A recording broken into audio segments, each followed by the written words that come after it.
If you eat too many ultra-processed foods, you could be starving your gut microbes, and they'll get hangry. That's one of many things I learned after working on a new audio course about the gut microbiome. You can learn how to keep your gut happy by listening to Try This from the Washington Post. I'm Christina Quinn. I host Try This. Dig in with me on practical advice for life's common challenges. Follow Try This right now wherever you're listening. Seriously, try it. Your kids could get free or low-cost health coverage from Medicaid or CHIP. Even if you've applied before, they may be eligible now. Kids up to age 19 are covered for checkups, vaccines, dentist visits, hospital care, and more. And if they already have Medicaid or CHIP, remember to renew every year. Visit insurekidsnow.gov or call 877-KIDS-NOW. Paid for by the U.S. Department of Health and Human Services. You're listening to Tim Conway Jr. on demand from KFI AM 640. KFI AM 640. It's Conway Show. Mark Thompson is here. Woohoo! And we've got some very special legislation that's going on up in Sacramento. And we have a guest here, and her name is Judie Mancuso. And Mark, tell me a little bit about Judie and what she's doing before we pop her on. The good thing about Judie is she does a lot of sort of legislative work on the part of animals. Oh, great. It's called Social Compassion and Legislation, and that's the name of her group. She's the president and CEO and founder, Judie Mancuso. But anyway, point is that the fires really educated us in a bad way about something, which is that there was no plan, no emergency plan from the city or county as to how to deal with household pets who were left in areas that were in an evacuation. So people evacuated, a lot of them died. Yeah. They wouldn't let rescue groups in. Right. Nobody kind of knew a policy as to who should go in, what recognized rescue group, what credential would be allowed in to rescue these animals. So what this new assembly bill does, AB 478, is it requires the city or county, when they next update their emergency plan, to figure out, to designate procedures for the rescue of household pets from the areas subject to an evacuation order. So that's what she's working on, and she's trying to get, public awareness around this bill. So I think that's why she's joining us. Judie Mancuso, how are you? Yay, very good. Thank you so much. I think Mark about said it all, so thanks for calling. Well, what I will say is Mark and I were learning on the fly through the disaster of all the missing pieces and why so many animals perished, and that families, people, individuals, rescuers were, breaching the fire lines to go and rescue pets. And all in the meanwhile, I was taking notes all along the way on what was missing, how do we fill in those blanks, and so there is no next time that we go through this. And that is where AB 478 came from. And we have to thank Assemblymember Rick Zabur for being the author of the bill. Okay. But right now, it is in the Senate Appropriations Committee on what's called the suspense file.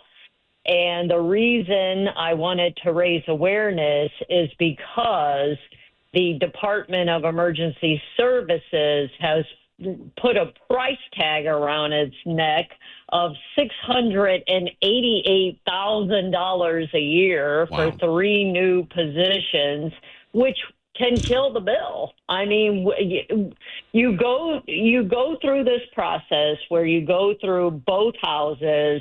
You start in the assembly. This was an assembly member. We got through all that. Now we're in the Senate, and this line in the sand at the legislature. I'm sorry, Judie. Let me put you on. I'm sorry, Judie. Let me put you on hold real quick. We have a news conference here. Okay. LAPD is increasing the patrols in South. Let me put you on hold. And then we're going to take this real quick. This is Mayor Bass speaking about the shooting today in Vermont Knolls. If you could pop it up there. Especially violent crime. I'm confident, though, just like I was confident yesterday in the press conference where we announced the arrest of gang members that had been responsible for close to 100 burglaries, that we will find the perpetrators of this crime and hold them accountable. And especially when we have leaders of our Los Angeles Police Department, like Captain Gonzalez, who I know now will provide the details as to what happened today. Thank you, Mayor. Hi, good evening, everyone. So my name is Adrian Gonzalez. I'll give you guys an update on what I know as of now. So approximately 2:30 this afternoon, we received multiple radio calls of shooting calls at this location. The location where the shooting occurred is behind me, in front of the market. At that time, our officers responded to multiple radio calls of victims being down. We did locate ultimately 5 victims so far. They all suffer from various injuries. They were all transported to local hospitals, and as of now, we haven't had any victim who has been pronounced deceased. It's an ongoing investigation. We continue to, our investigators are here, our detectives are here. We continue to scour the location for video, for additional witnesses, for additional evidence, and so we will continue investigating this investigation with whatever resources that we need to. One thing I do want to mention is we don't know the cause yet of what happened here. As we continue interviewing some of our witnesses, and we might get more information. We are looking at it from a gang-related component, and so that we have our gang officers here. We have additional gang officers working the streets, conducting follow-ups and trying to gather more information. As of now, that's all the information I have, and I'll take a few questions. Single shooter or multiple shooters, do we know? Captain, what's location? And the questions. I'm sorry. Okay. Go ahead, I'll close it out. Yeah, single shooter, multiple shooters, any indication? I'll repeat that. Single shooter or multiple shooters? At this time, we believe there's multiple shooters. So somebody had a beef with somebody else, guns came out, and away we go. We don't know that yet. We're assuming that, but we don't know that yet. That there's a beef, but that we do know that there's multiple shooters. Have we had any previous violent instances similar to this in the last 24 or 48 hours? Not at this location. Is this connected to the Saturday shooting that you guys had not far from here? We haven't verified that yet. Obviously, we're looking at all angles. The shooting that we had over the weekend and this one to us seems a little. Yeah, we just think that it's just because of the proximity. We're looking at all angles, but we haven't confirmed that yet. The activity on Vermont and Manchester, is that related to this shooting? We don't know. So we received information from the Sheriff's Department. There were several vehicles that fled from this location. We're still trying to vet if the vehicles that fled this location were tied to this shooting. But so there was vehicles that fled at the high rate of speed. The sheriffs, who were just south of Manchester on Vermont, made contact with those vehicles. And my understanding is that there was some type of interaction between the sheriffs and us. I don't have all the details on that, but I do know that the sheriffs are out there handling their investigation. Interaction between sheriffs and LAPD? No, it was between the sheriffs and vehicles that they believed fled from this location. Is anyone in custody on that location? I don't believe so yet. Any indication of how the shooter or shooters may have gotten away? On foot, in a car, anything else? We believe they fled in a vehicle. However, preliminary investigation is that there's several videos that left here, and we haven't determined who was in which vehicle. Are your detectives in these forces? It looks like they've got cameras all around this lot. You're going to have a lot of video evidence to work with. We do, and that'll take a little bit of time to review all the video. That's part of what's going on now, but we haven't reviewed all the video yet. I know it's early, but can you run through what you guys think, how this played out? Did the suspects come up in a car? They opened fire? Kind of simple terms, what do you think happened? Yeah, I believe it's so there's a group standing in front of the location. The vehicle drives up, and we don't have information whether the suspects exit the vehicle or not, but they did arrive in a vehicle and fled in a vehicle. Can you tell us ages of victims and how many suspects possibly? Yeah, so as far as suspects, we believe maybe there's 2 to 3 yet. Again, it's preliminary now because we have to continue reviewing our video. Our victims are the ages between 19 and 35. I believe there's 4 males and 1 female victim. We were told the leader from LAPD Media Relations that the suspects, at least 3, took off in a white Honda Civic. Is that still the case? That was preliminary information. So I tell you, there's probably 7 to 10 radio calls that came out initially, and so there's a lot of information that's being put out by different witnesses. So we're still vetting that information. Any information on the suspects besides that vehicle? Age? Are they all male?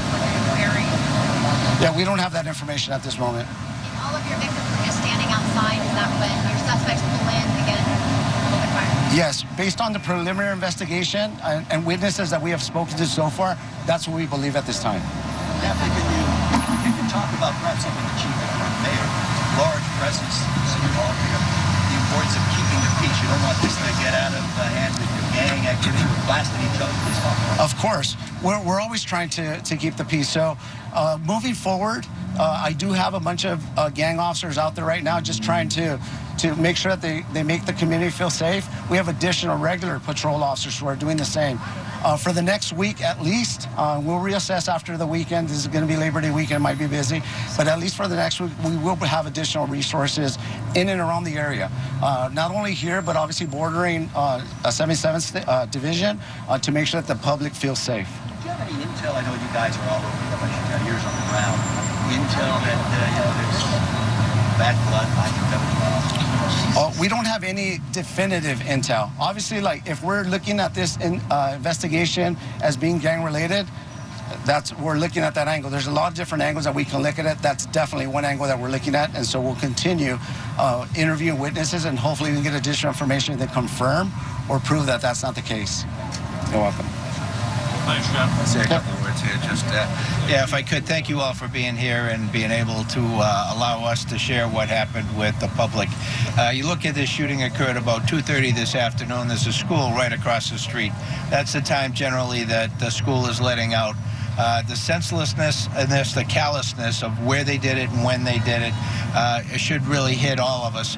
So my ask is that if anybody out there knows what happened here, knows who was responsible, please let us know. If you would, please call Robbery Homicide Division South Bureau and be able to let the detectives know. We have a lot of people working this case. As you heard, we'll have a lot of resources here over the next week or so at least, and we'll reassess then. But as we move forward, certainly the sooner we can tie this up, be able to hold the people accountable who did it, the less chance there is of recurrences, paybacks, or other things like that. So we really do appreciate any help we can get on that. Thank you. Chief, is the South Bureau only going to be handling, or are you putting RHD in as well? Well, it's all the homicide now is RHD. South Bureau is the portion that's handling this. Yeah. Your concern or warning, I guess, if this is a gang, and they're fighting between some, just your concerns of what this could become or what you want to stop, kind of warning to anybody out there. Sure, no, a good question.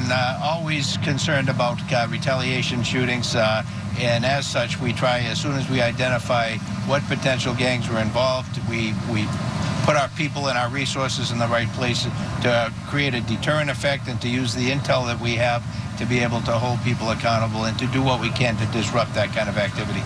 Considering there was a shooting on Saturday and this shooting, would you call this an escalation of possible gang violence in the area? We'd have to be able to show that they were the same gangs involved and that there was some nexus. Certainly the proximity, the type of violence that we've seen here, that's something detectives will look at very closely. Thanks, Chief. Thank you all very much.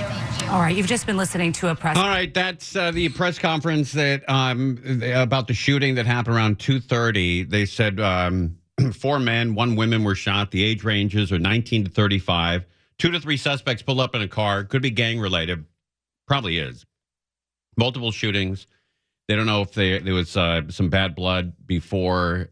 Maybe a shooting that is connected to that happened on Saturday in the same area. And this is an area right off the 110 freeway, and between, I think it's Manchester and I don't know what the other street is there, but Manchester in the Vermont Knolls area. It's just west of the 110 freeway, and that's what they're concentrating on right now. Vermont Square area. What, Angel, is this is this affecting? I imagine there's a lot of traffic on there because a lot of streets are closed too. Yeah, there sure is. And it is affecting Vermont Avenue. So that is off limits right now from just about 89th Street as you make your way towards 81st Street. So as a result, a lot of people taking Figueroa instead. And that is that runs parallel to the 110. It's just east of Vermont. And Manchester Avenue also just really messy right now from Main Street on the west side of the 110 all the way heading into Vermont. So lots of traffic in all directions, especially on these alternates, while Vermont Avenue is closed right now between 89th Street and 81st Street. All right, so this is very close to Manchester as well. Yeah, Vermont and Manchester. Okay, Vermont and Manchester. All right, and 5 people were shot in the middle of the day as school was getting out. As the chief said, school is getting out. There's a market there. 5 people shot. Looking for video. There's no clue on why, but there's a ton of gang units out there to keep the peace. At least they said all the way through the weekend. So we'll come back. We'll if there's any more information, we'll have that for you. We'll also continuing to talk to Judie Mancuso about the legislation on helping pets after a natural disaster. So lots going on. Keep it here. If you eat too many ultra-processed foods, you could be starving your gut microbes, and they'll get hangry. That's one of many things I learned after working on a new audio course about the gut microbiome. You can learn how to keep your gut happy by listening to Try This from the Washington Post. I'm Christina Quinn. I host Try This. Dig in with me on practical advice for life's common challenges. Follow Try This right now wherever you're listening. Seriously, try it. On KFI, it's Conway Thompson. KFI AM 640, it's Conway Show. We just listened to a press conference. If there's any more news coming about the shooting, we'll have that for you. Let's get back to Judie Mancuso. Judie, I know that you're working closely with Bill, I guess it's AB 478, to help the pets out in a natural disaster. It doesn't seem like there should be anybody against this. Is the only thing that might be slowing it down is having to hire 3 more people to take care of this? That's right. We got through both houses with unanimous votes, 0 no votes, and everything's been going beautiful. And now we're at the finish line, and the Department of Emergency Services has put a pretty big price tag on it. I mean, it shouldn't be big, but they did. And, you know, we don't even see Judie, the need. They have to hire 3 new people to do this? Yeah, explain that. Why is that, There's nobody in Sacramento that has an extra minute to help out on this? Everybody's fully employed and their full days are taken care of and taken up? Well, there's 2 things at play here. This is how Sacramento really works. When bills are moving through, and if an agency, a department doesn't like your bill, they'll be quiet, right? And they see if the bill gets to the finish line. Then once you're in the last throes towards the finish line, that's when they come out and zap you. And and how they zap you is by putting a big bloated price tag on your bill. And so that is what's happening to us. It is more political than it is reality in my eyes, because the local jurisdiction is where the onus is to make this stuff happen, not OES. OES has to interface with them, but to have 3 full-time positions is It's outrageous. Top, way over the top. It's absurd. All right, we appreciate you coming on. Sorry about that news conference, and keep us updated. Maybe every a couple weeks or so as this thing goes through, and see if we can help you out. Is there anything the public needs to do, Judie? AB 478. Yes. Friday's the deadline, so it's do or die after Friday. So if they could call Senator Anna Caballero 916-651-4014 and tell her to please let AB 478 go to the Senate floor for a vote. Excellent. I appreciate you coming on. We'll give out that number up until Friday. Thanks, Judie. Thank you so much. All right, Bye-bye. Judie Mancuso, call, and if you're into pets, you don't want to see pets die, if you don't call this number, you hate pets. 91. That's true, I guess. I want to confirm that number before I give that number out again. All right, we're live on KFI. It's Conway and Thompson. You're listening to Tim Conway Jr. on demand from KFI AM 640. If you eat too many ultra-processed foods, you could be starving your gut microbes, and they'll get hangry. That's one of many things I learned after working on a new audio course about the gut microbiome. You can learn how to keep your gut happy by listening to Try This from the Washington Post. I'm Christina Quinn. I host Try This. Dig in with me on practical advice for life's common challenges. Follow Try This right now wherever you're listening. Seriously, try it. 40. Is this us? KFI AM 640. It is the Conway Show. Mark Thompson is here. And during the break, we just discovered that we have somewhat of an answer. Maybe you've had this happen to you before, maybe not. But I was driving from Portland to Burbank over the weekend, and I left Portland, the Portland area, and I saw there was a bee in the car, and I couldn't find it. And I looked for it for a while because I didn't want to get stung while I'm going 80 miles an hour and then do cartwheels. So I couldn't find it. I figured it just left. And I get down to Ashland, which is about 340 miles from where I was going. And I see it's on the dashboard. And so I opened the door and I shushed it out and it flew away. I'm like, oh, that's great. He made it. But he's never going to find his home hive again. No. He's 340 miles away from his crew. Yep. What'll happen to him? He apparently, because we looked it up, and disorientation is what he faces. He faces some me or the bee? Big survival challenges. Disorientation. Most social bees rely on landmarks, the sun, their hives, pheromones to navigate, apparently. If the bee is dropped hundreds of miles away, it's no way to recalculate that and find its original hive. Wow. Also, colony dependence, it's suggested. Honeybees can't survive long-term alone. A worker bee is part of a hive, superorganism, meaning its food, shelter, and protection come from the colony. Away from its hive, its odds of lasting more than a few days are slim. Nectar and pollen foraging. If there are flowers nearby, the bee might still forage for nectar and pollen, but with no hive to bring resources back to, it's essentially surviving for itself, Tim. That could extend its life for a short while, days to weeks, depending on how old it already is. And then possible integration. Some bee species can sometimes sneak into another hive if they're accepted, though usually guard bees reject or kill intruders. So finding a new colony isn't a realistic survival strategy. Bottom line, bee probably won't find its way home, likely won't live long, but for at least a few hours to days, it can still fly, feed on local flowers, and survive on its own until it becomes exhausted. I feel horrible. It's over. But I didn't also want to drive back 380 miles to find his hive. So. Yeah, I could see where, you didn't want to be too committed to the effort. That's right. But I watched a video because when I got to the hotel, I asked the same story, will this bee survive? And I found that hornets, they thrive and they live off killing bees, killing honeybees, and they eat the larvae. They go in, they eat the babies. And what they do is they go in, they find a hive, then they go back and they tell the other hornets where it is, and they all converge. And how the honeybees fight back is because, they're too small to fight back physically, one-on-one.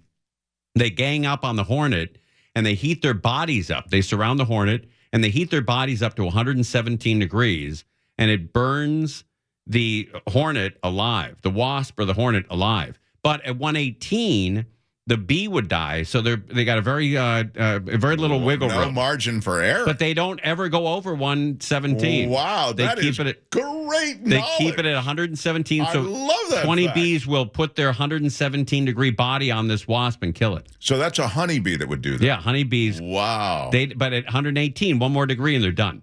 Man, that's great. I mean, the nature is sensational. Nature is amazing. They really got it going on. The astronomer Brian Cox, he's a very famous, kind of young astronomer, very celebrated guy, British.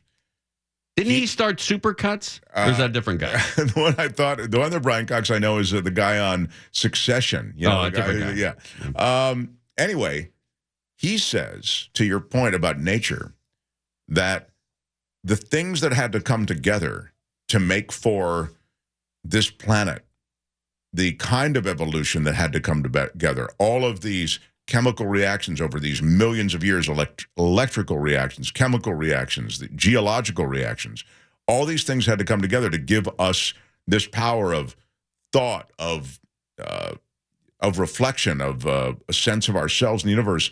He thinks it's very likely that there is no other planet that would have that kind of evolution possible in the entire galaxy. The galaxy is made up of jillions of solar system, the millions of stars. I mean, it's just our Milky Way galaxy is an extraordinary thing. He thinks we could be the only intelligent life like this in the entire galaxy. Wow. And so it's kind of what your point is, which is that the majesty and beauty of nature is such a special thing, which is really, why we should try to do what we can to protect it. The new James Webb Space Telescope is the most powerful telescope they've ever had by billions of light years.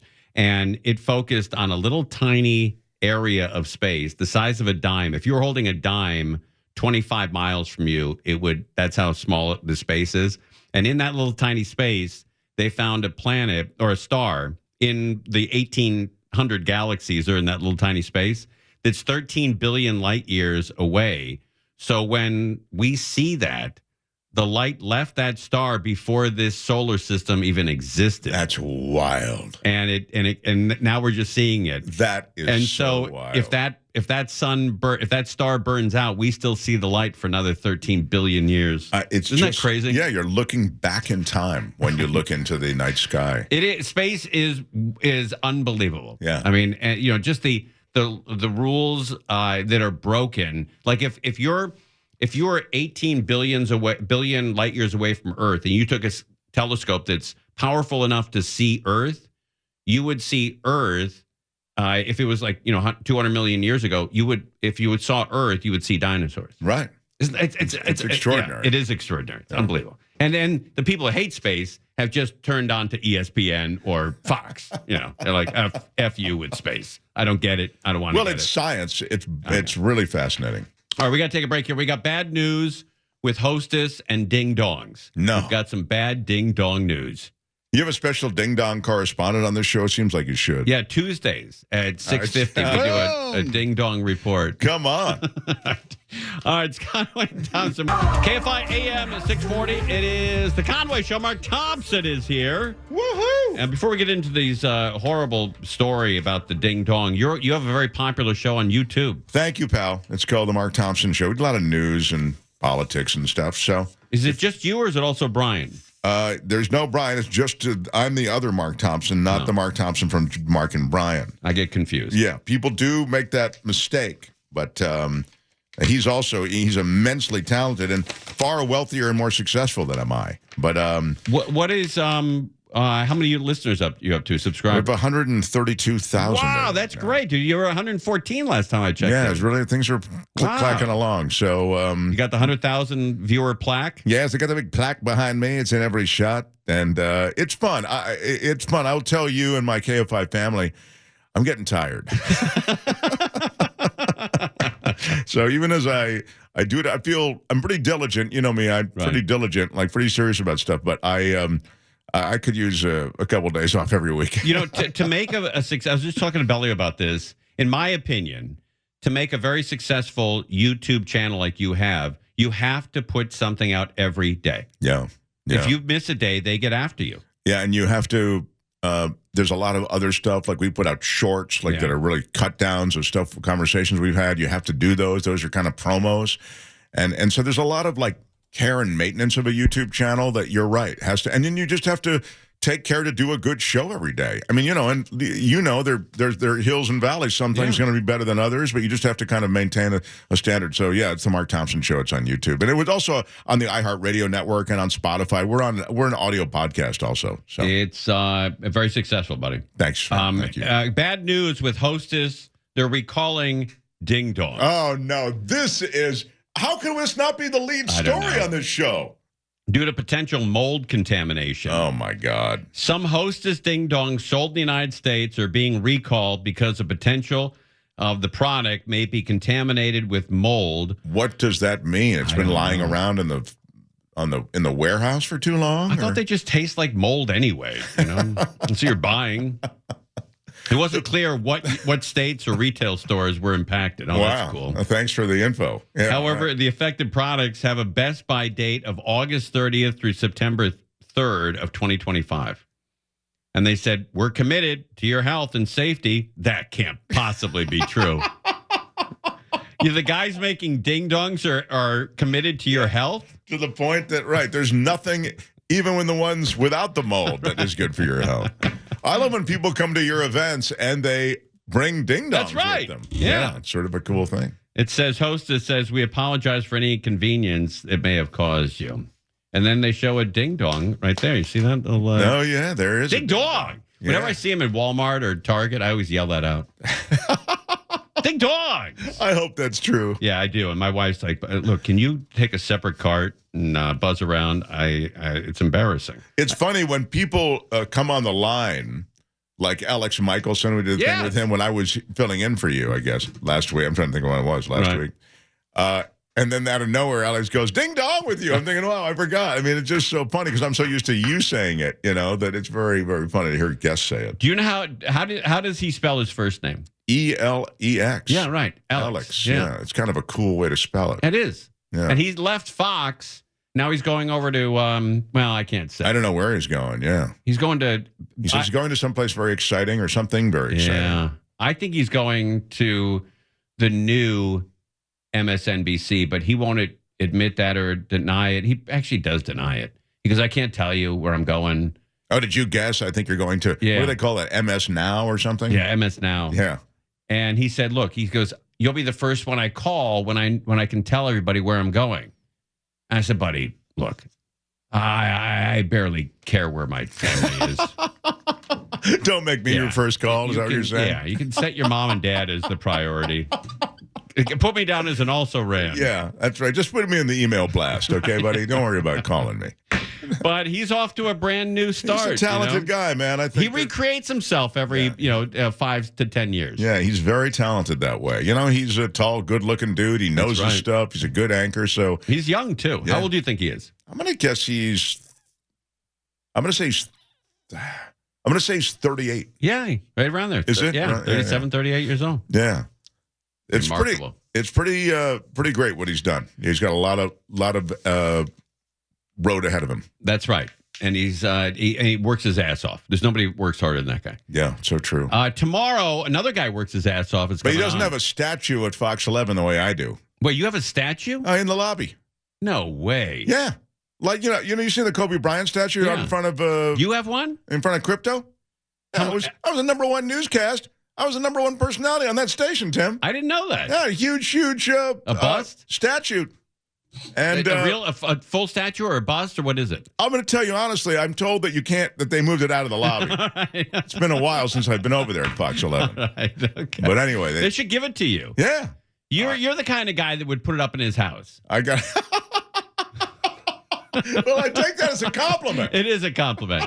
In a very prominent position in your house, like as you walk in. Like, wow, that's you. I'm so tired, and you're making me laugh so much today. This has been great. All right, Adam Carolla going to be here tomorrow. Yes, he's coming on at 5 p.m.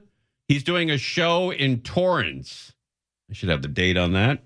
I think it's the 31st. We have time? Yeah, let me look that up real quick for Adam Carolla. He's doing a show on August...